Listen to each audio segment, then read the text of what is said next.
Go on the ground. I'm gonna tase him. That's the problem, because you don't listen. Talk to me like a man, bro. This is another episode of Attorney Reacts. Today, I will be reacting to a video titled Cop Accidentally Betrays Himself. So let's get into this, shall we? On the morning of February 6, 2023, Deputy Chris Tier from the Coweta County Sheriff's Office got involved in a heated exchange with a driver named Tyler Merkerson as the driver pulled over in a Georgia gas station without his seatbelt on. The subsequent interaction was recorded on Deputy Tier's body-worn camera. Let's restart. How about you give me a reason to stop you? You ever heard of that before? So wear your seatbelt and you won't get pulled over. The situation escalated pretty quickly once the backup officer, Deputy Radford Brooks, intervened and asked Mr. Merkerson if he had any weapons on him, forgetting about the knife he had in his pocket at the time. Mr. Merkerson told the officer that he was unarmed. Initially, Mr. Merkerson followed the order, but then he remembered the knife. He stepped away from the patrol vehicle to ask Deputy Brooks to retrieve the weapon. Observing this, Deputy Tier signaled Deputy Brooks with a 95 code, leading to the officers taking assertive action, pinning Mr. Merkerson to the ground, holding him by his throat, and deploying a taser. Listen, since I pulled you over. Go on the ground. I'm gonna tase him. Put your hands behind your back. Okay. I'm gonna tase him. This is completely excessive. Real smart. Good. I want you to get a knife off of me so you wouldn't No, shoot me. because you don't listen.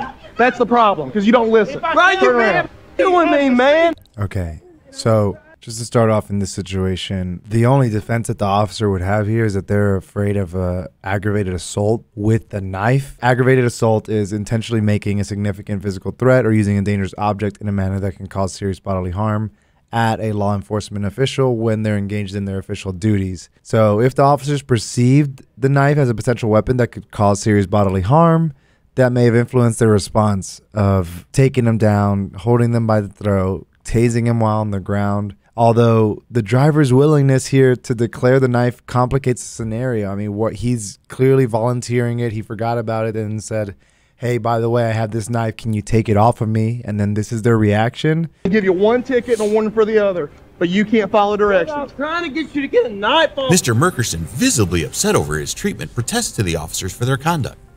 Over me trying to get you to get a knife out of my 10-4. pocket. You beat my. Stop. Come on. Talk to me like a man, let's bro. Talk to me like a man. Y'all the biggest gang in Coweta County. Y'all the biggest gang, bro. Have a seat. Have a seat. Shortly after, Deputy Tier approached Mr. Merkerson's wife, who had been witnessing the horrible treatment the officers meted out against her husband. Hey, is that your boyfriend? No, that is my husband. Your husband has really bad listening problems. Yeah, that's because you. So he's going won't to catch stop messing that. with him. That's okay. What's his? I don't even know the guy. His name's Tyler, but So, you've done this to him several different times in the first. Here's the time. deal. If he'd stop giving me a reason to stop him, he won't get pulled over. I don't even recognize him. Okay, well. I stop hundreds of cars a That's year. okay, but so. did you give him a seatbelt ticket? I was working on it, but he won't listen. Yeah, but now he's Deputy Brooks later informed Mr. Merkerson of breaching Georgia's obstruction laws on 2 occasions during their exchange. As a result, he faced 2 misdemeanor obstruction charges. 1 for not adhering to an official order to remain on the patrol car's hood, and 2 for resisting the arrest efforts of both Deputies Brooks and Tier. However, by June 26, 2023, the judicial authorities decided to absolve Mr. Merkerson of all the charges related to this incident. Since then, Mr. Merkerson has filed formal complaints against both officers and is also pursuing legal charges. Not surprised. He also started a GoFundMe campaign to assist with his legal fees. Good. It's really unfortunate and completely against justice. But incidents like this one aren't all that uncommon. In the upcoming story, we'll discuss an incident in Connecticut. A police officer faced consequences from the Waterbury Police Force due to a video that emerged displaying his excessively aggressive behavior during a traffic management incident. James Hinkle, previously a member of the Waterbury Police Department, lost control of his composure when a female SUV driver failed to heed his signal to stop and proceeded through an intersection. In the process, the officer forcefully struck the side of the vehicle, prompting the driver to realize she needed to pull over. The department's video footage of the incident revealed Officer Hinkle engaging in a heated confrontation with the driver. Officer Hinkle accused the driver of deliberately attempting to run him over. He approached the driver on foot and instructed her to park on the side of the road and later in a nearby parking lot, all of which was captured by his body camera. In the footage, Hinkle can be heard shouting angrily at the woman. Pull in the parking lot! Pull in the parking lot! We're in this parking lot right now! Pull over! Pull over now! Oh my gosh. Okay. And so again, No, pull over, goddammit! I'm not repeating myself! Get out of the roadway and pull over! After the driver parked her car in the parking lot, Officer Hinkle approached her window and proceeded to subject her to a relentless barrage of criticism, even though she offered sincere apologies and explained that she had not realized she was supposed to stop. Did you not see this bright yellow vest standing in the middle of the street? No, I did. I thought you were waving. No! before. This means stop! This means stop! I didn't see that until I was already past. And then you still drove by me! I'm so sorry, sir. I didn't. License and registration now! Officer Hinkle, unyielding in his anger, continued his furious tirade without listening to anything the driver had to say. sometimes my dog gets a little scared. The only time that she gets aggressive is when she's scared, and then that's when her big bark comes out. Kind of reminds me of what's going on here. Obviously, the officer got scared of almost getting hit by the car, but yeah, I mean, this is obviously a clear overreaction. But going back to our basics, reasonable suspicion that a crime is being committed. He is a traffic officer telling people when to stop and when to go, and if he believed that this woman was deliberately ignoring his orders and trying to pass him and trying to hit him, then that's enough in this country for him to conduct the stop. Real quick, I just wanted to say that Attorney Tom / Attorney Reacts content is now on Spotify. We just launched a partnered show, link in the description. Go check it out. Now, back to the video. Almost ran over an officer standing in the middle of the street. I'm so sorry. I didn't realize what was going on. That was very confusing. It's a bright yellow jacket standing in the middle of the street. What don't you understand? All the other cars were going. No, they weren't. You were the only vehicle coming from that way. You almost ran me over in the middle of the street. Subsequently, the officer instructed the woman to exit her vehicle while he examined her identification and driver's license. He proceeded to inquire about her place of employment and the purpose of her presence in the area. She informed the officer that she was en route to Target. Following her response, the driver was subjected to another round of scolding from the officer concerning her perceived reckless driving. Factor that me standing in the middle of the street, Sir, I'm stopping you, and you try to run me over. Sir, I swear. And then you looked at me, you waved at me, and then you kept going anyway. I swear I was not trying to run you over. I thought you were. The woman was on the brink of tears, and at one point, Officer Hinkle even issued a threat to handcuff her. I saw your hand before, and I was too late to stop. And No, I it put my wasn't. hand You were up saying, doing 10 "I'm miles an sorry." hour and you still drove by me. I'm sorry. You didn't even attempt to stop your car.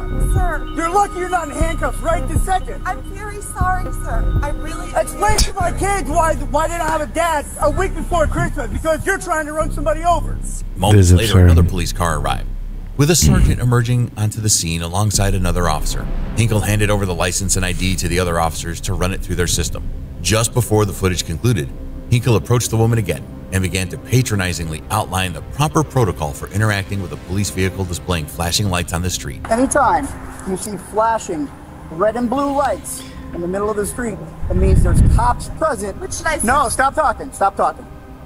And it means you need to pay attention because there's going to be police officers you're out and about. Oh, The situation took another turn for the worse as tensions escalated once again. stop, stop. This. I'm sorry. Then what were you doing in your I was vehicle? paying attention to the cars in front of me. There were no cars in front of you. There were 0 cars in front of you. You were the only vehicle traveling on that road for 500 feet. There were no vehicles in front of you. No, there wasn't. Okay.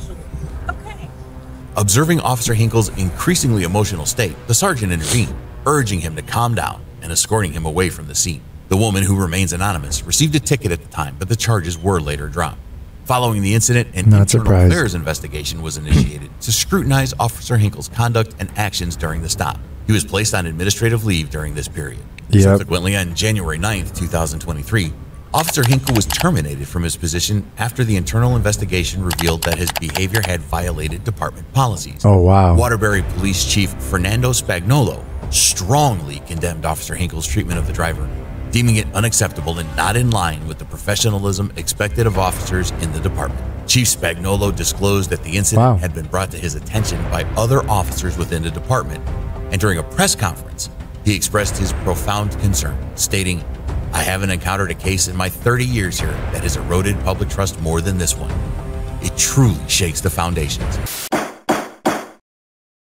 That was another episode of Attorney Reacts. The police officers were obviously not using their discretion and not being respectful when they could have, and handled the situation pretty poorly in both situations. Surprised in a good way that one of the officers was actually put on administrative leave.